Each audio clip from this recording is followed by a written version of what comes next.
Well, kid, we can start you off with a little Animal Farm, and then maybe move you up into some of the more advanced stuff. Now, where did I put my copy of Zootopia? We open this week on a couple of characters I honestly hope one or both of them would have turned out to be the big bad of the show, if only to give them some sort of narrative purpose. Alas, like these little drones, they never got any explanation to why they're even here. Anyway, after the opening, we were blatantly reminded of what today was.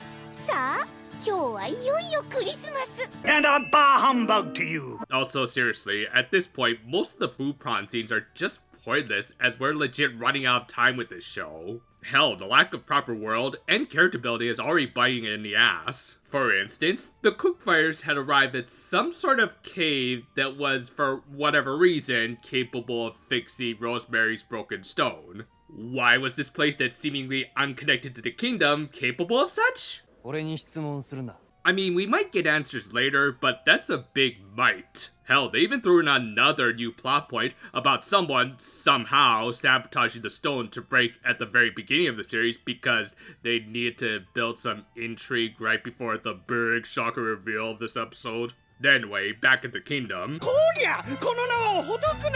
May I present the most incompetent royals in the entire franchise? Seriously, this monarchy deserves to be overthrown if they have to rely on one person to maintain their entire security force. You gotta spread those duties out, or at least give them all to the real main heroine of this show. But yeah, said head of security, Dr. Strange, was looking for his master's forced plot device, heart-gathering machine, and tried to ask Yui about it. And he wasn't acting the slightest bit sus, as he told Yui not to tell Rosemary he was around, even though in the last episode he said he was going to share the kingdom's latest intel with him. Still, I did like some of the subtle visual storytelling here, like when Yui brought up the idea of Ginger choosing a successor, which resulted in Strange making a fist out of possible frustration. And he did this a few more times whenever being reminded of his old master, as well as his first meeting with his fellow disciple.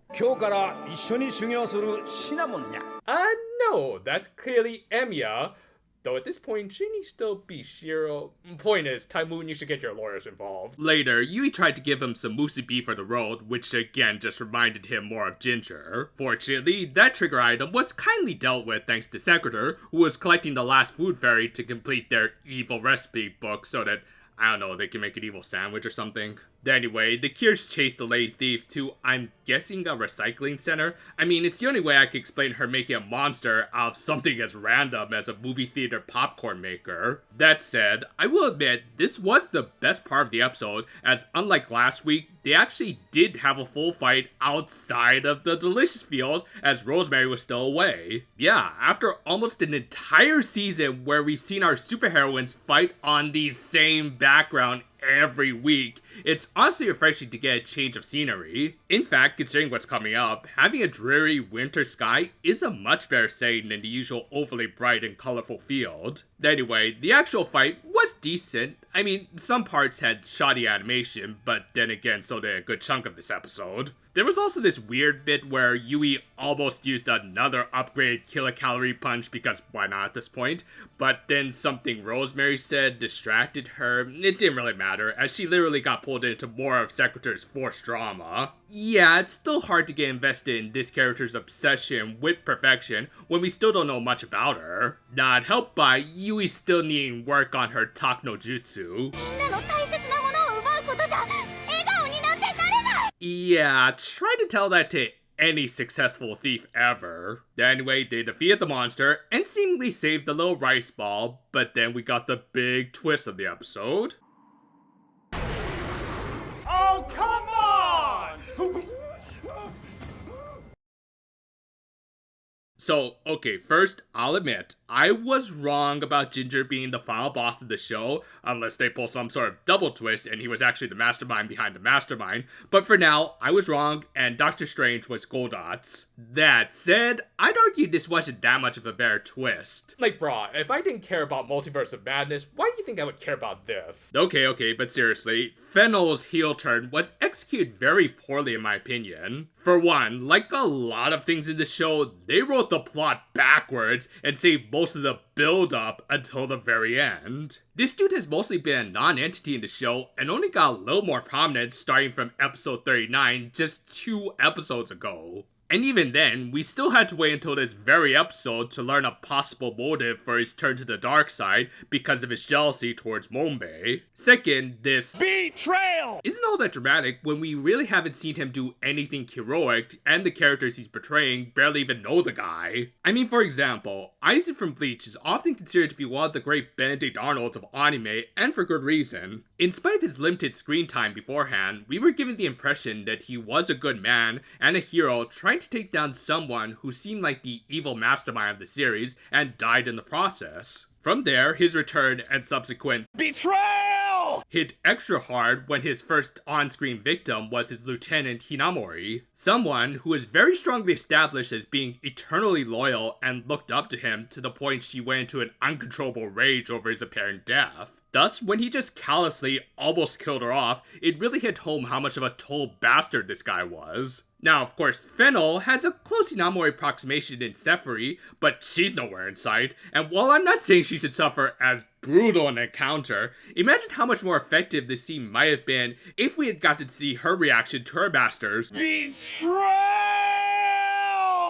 We still might get it later, but it's not going to have the same impact now. And third, and probably most importantly, I think it would have made a lot more narrative sense for Ginger to be Goldots. Honestly, I thought that Ginger for sure was going to be Goldots because that was really the only way you could make sense of why he put that stupid barrier up around the town. As I said back in the episode 38 review, it hardly made any sense to put up something for a threat he knew nothing about, especially if he was just going to seal off the memories of the only other characters who knew about it, and also ended up sacrificing one of them in the process. But I was willing to give it a pass if Ginger turned out to be Goldots and this was all going according to Keikaku. He would have created a final trump card for himself and also weakened his possible future enemies in the fairies, especially Komekome, who pretty much died for nothing. And then there's other questions like how was the unchosen disciple able to create full delicious stones? Like, is he actually Doctor Strange and he stole like a few infinity stones or something? And why take on a cat motif when he seems to have at least some contempt for his old master? She's sinking! The plot is sinking! Quick, hire the emergency writers!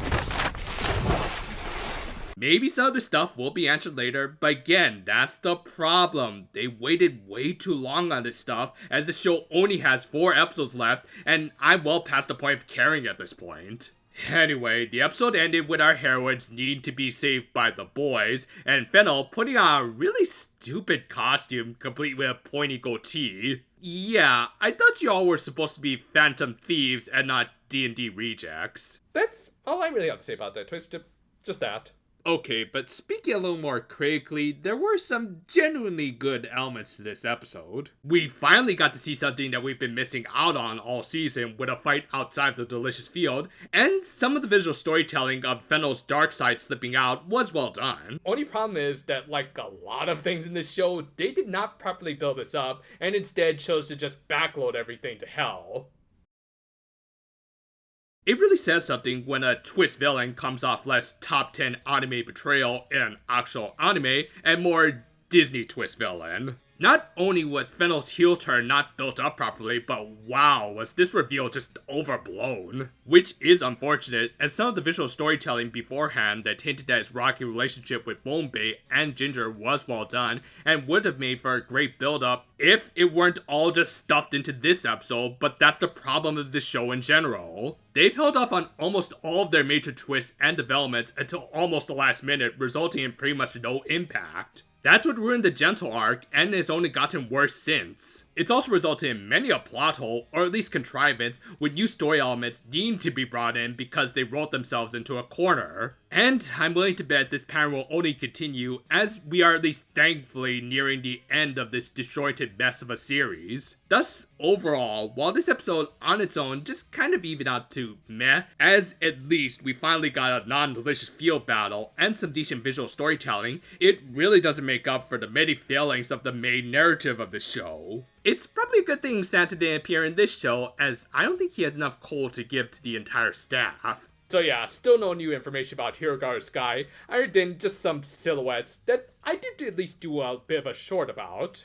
feel free to check it out if you want to see a middle-aged man struggle with this whole shorts thing. Though for next week, since this show is taking the week off, in its place, you'll be getting part 1 of a review for the OG Futari series to appropriately welcome in the new year. Look forward to it. Until then, though, farewell for now, my friends, and I hope you have a happy holidays, and, I think I'm just gonna go watch some Precure.